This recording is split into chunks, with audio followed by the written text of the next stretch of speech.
أعوذ بالله من الشيطان الرجيم. بسم الله الرحمن الرحيم. الحمد لله الذي أنزل على عبده الكتاب ولم يجعل له عوجا قيما لينذر بأسا شديدا من لدنه ويبشر المؤمنين الذين يعملون الصالحات أن لهم أجرا حسنا ماكثين فيه أبدا وينذر الذين قالوا اتخذ الله ولدا ما لهم به من علم ولا لآبائهم كبرت كلمة تخرج من أفواههم إن يقولون إلا كذبا فلعلك باخع نفسك على آثارهم إن لم يؤمنوا بهذا الحديث أسفا إنا جعلنا ما على الأرض زينة لها لنبلوهم أيهم أحسن عملا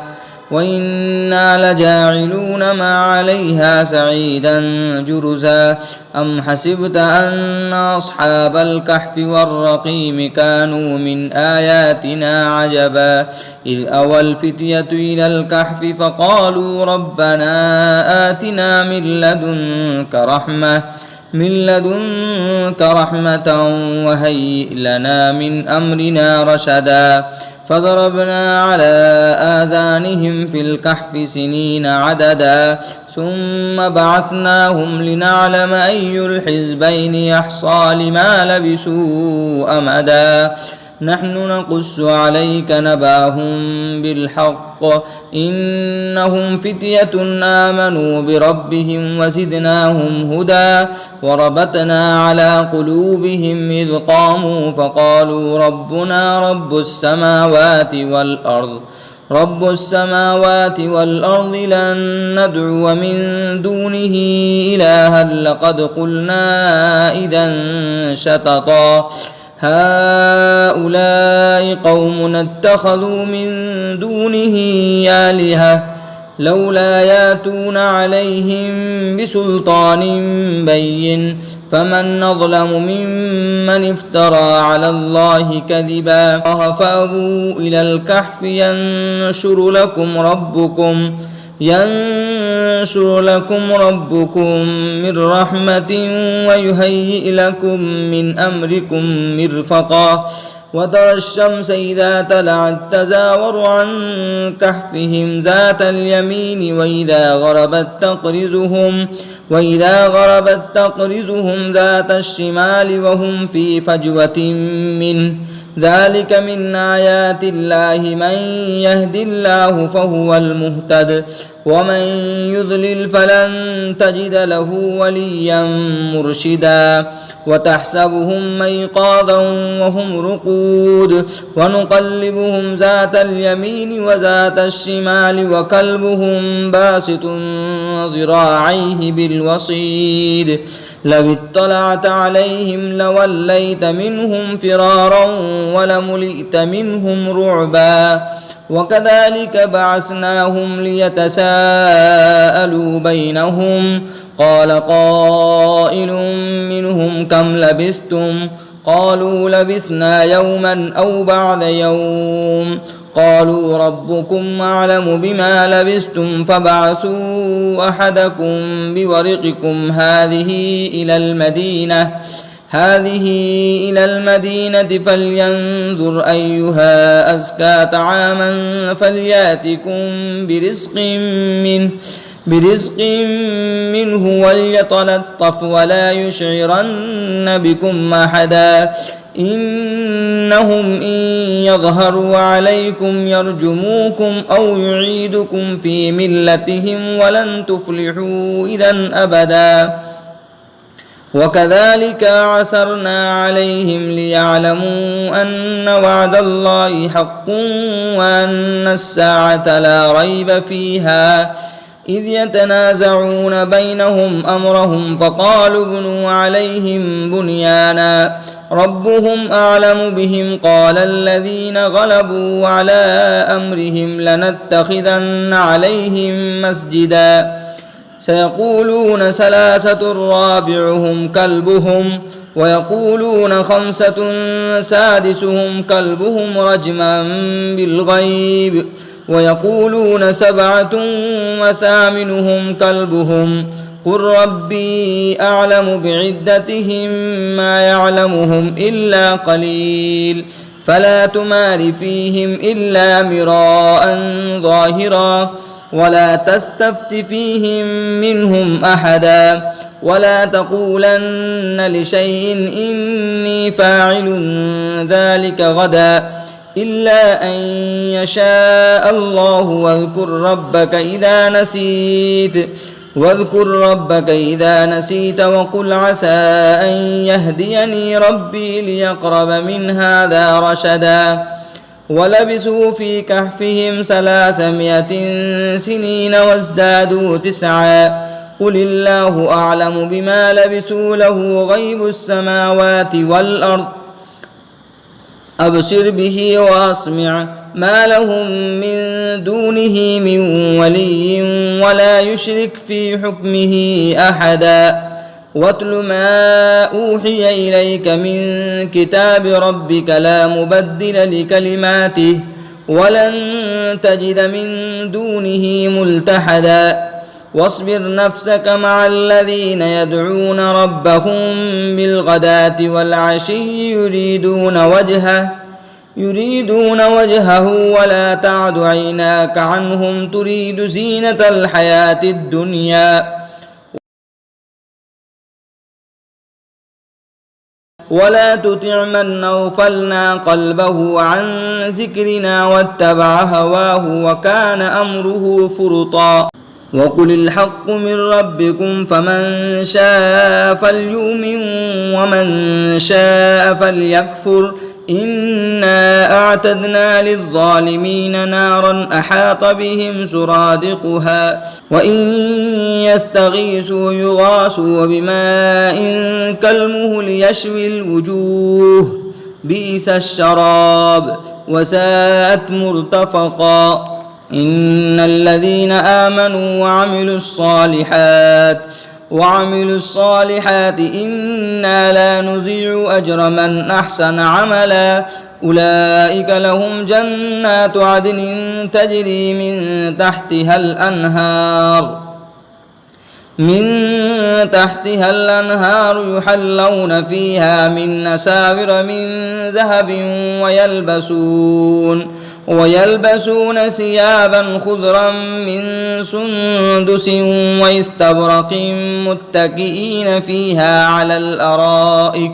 نعم الثواب وحسنت مرتفقا واضرب لهم مثل الرجلين جعلنا لأحدهما جنتين من أعناب وحففناهما بنخل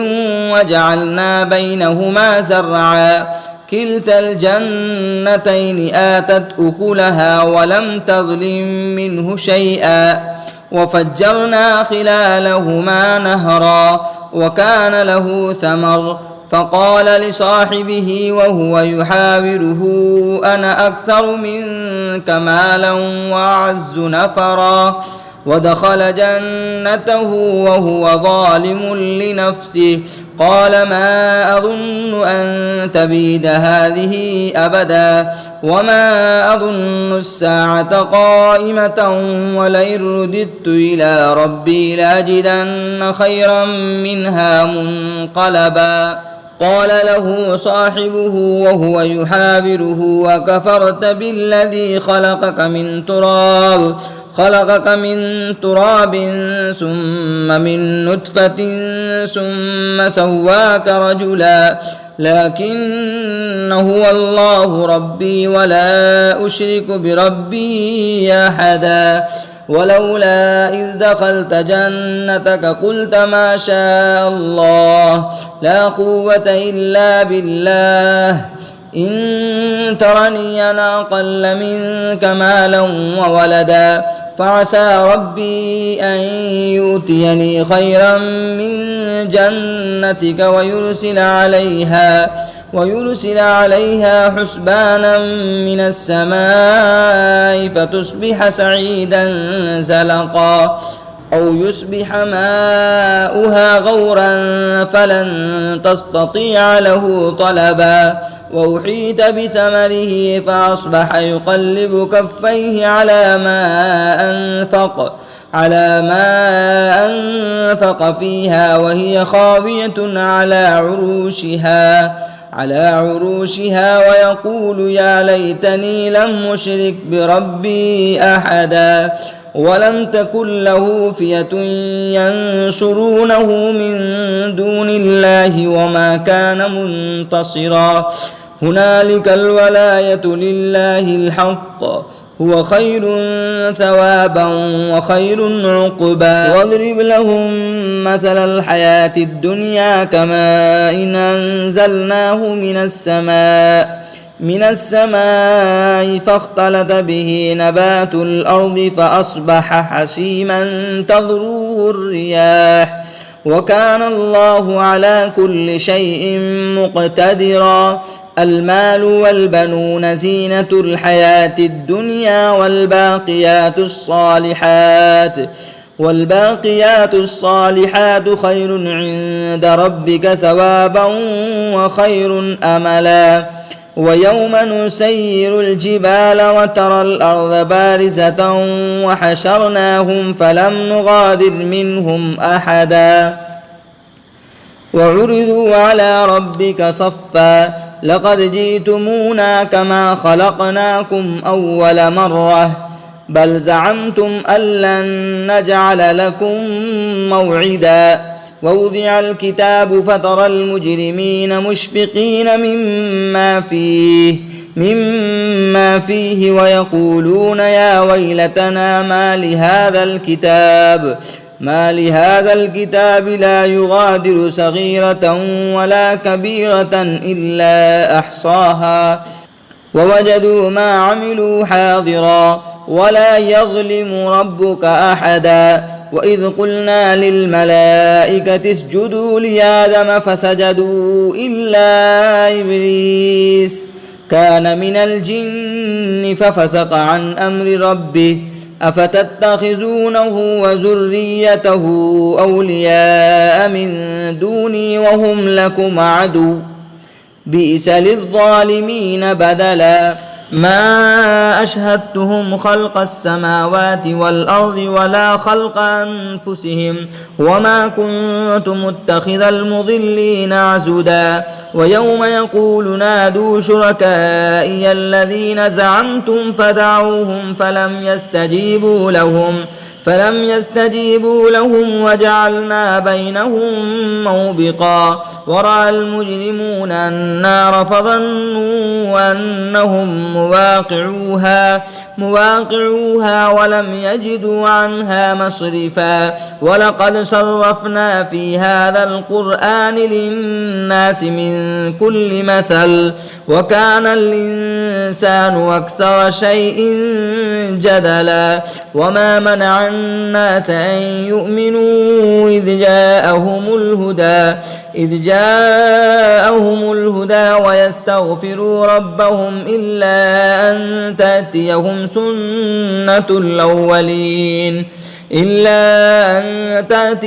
سنة الأولين أو يأتيهم عذاب قبلا وما نرسل المرسلين إلا مبشرين ومنذرين ويجادل الذين كفروا بالباطل ليدحضوا به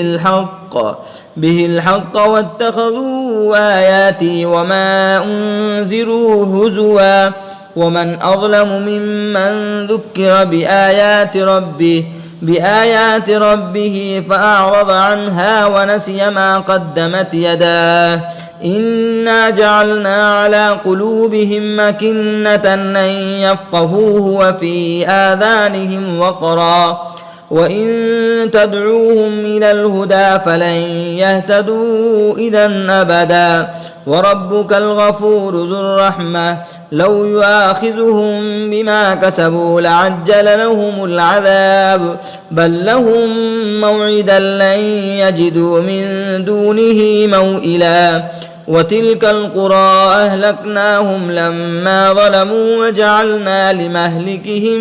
موعدا وإذ قال موسى لفتاه لا أبرح حتى أبلغ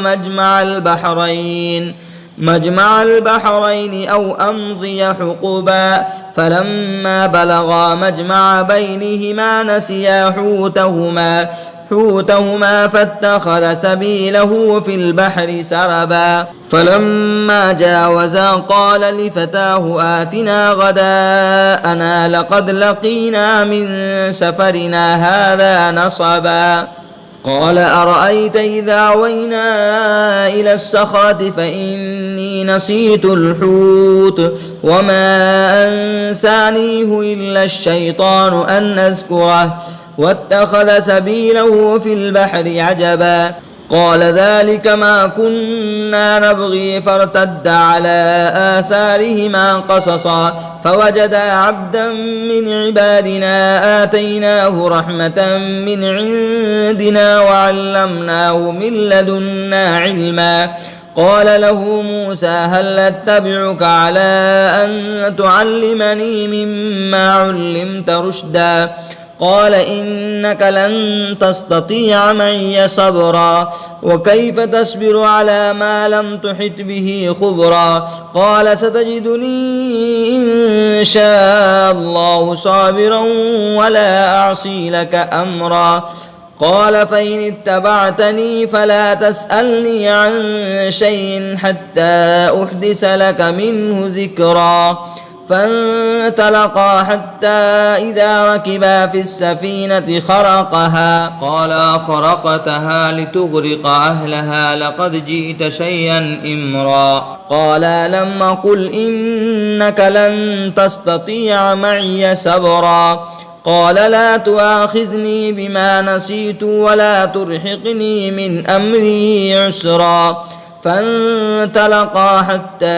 إذا لقيا غلاما فقتله قال أقتلت نفسا زكية بغير نفس لقد جئت شيئا نكرا قال لم أقل لك إنك لن تستطيع معي صبرا قال إن سألتك عن شيء بعدها فلا تصاحبني قد بلغت من لدني عذرا فانطلقا حتى إذا أتيا أهل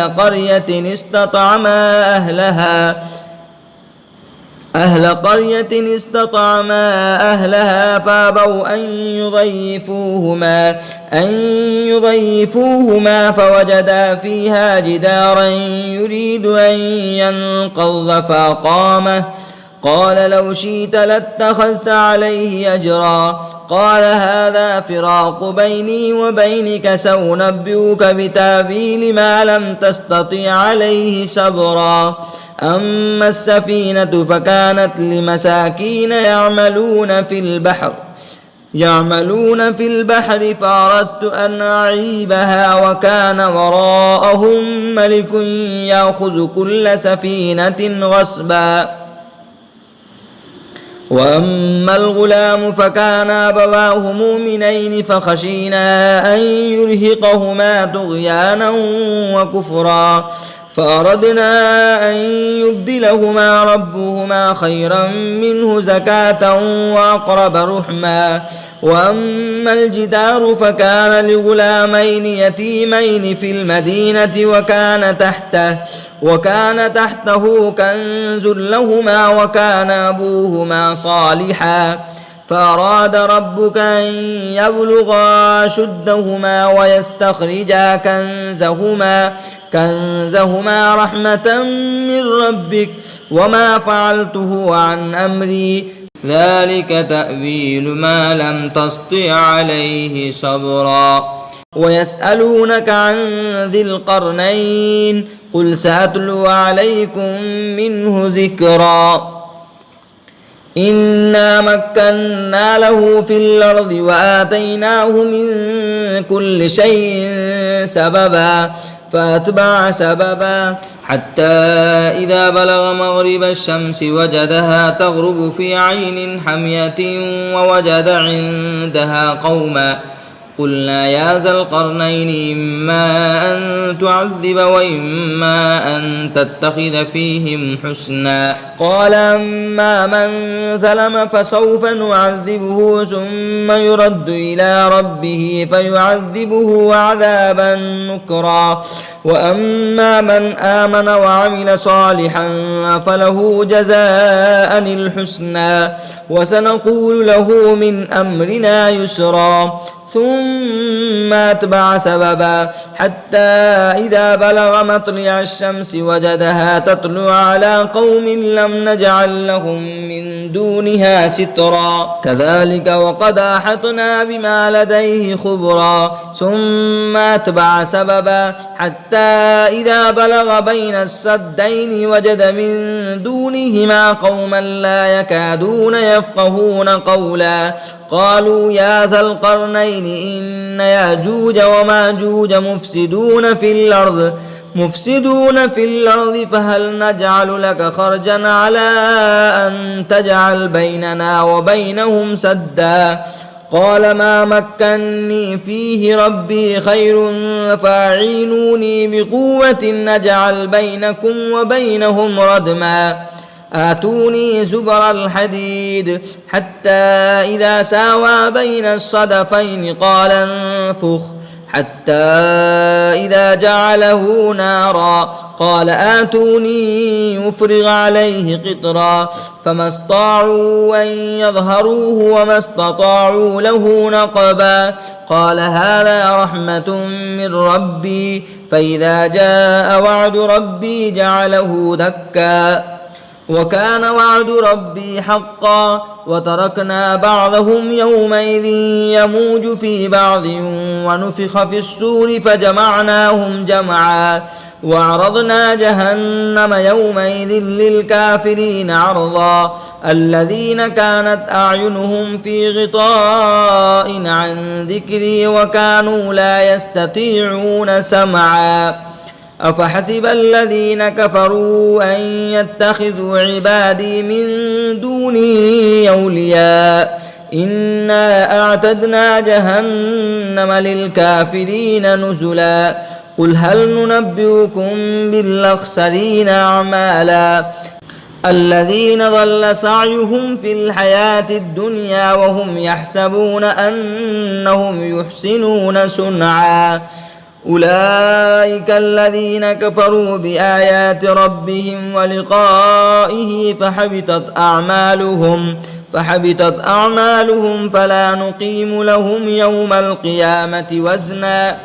ذلك جزاؤهم جهنم بما كفروا واتخذوا آياتي ورسلي هزوا إن الذين آمنوا وعملوا الصالحات كانت لهم جنات الفردوس نزلا خالدين فيها لا يبغون عنها حولا قل لو كان البحر مدادا لكلمات ربي لنفد البحر قبل أن تنفد كلمات ربي ولو جئنا بمثله مددا قل إنما أنا بشر مثلكم يوحى إلي أنما إلهكم إله واحد فمن كان يرجو لقاء ربه فليعمل عملا صالحا ولا يشرك بعبادة ربه أحدا.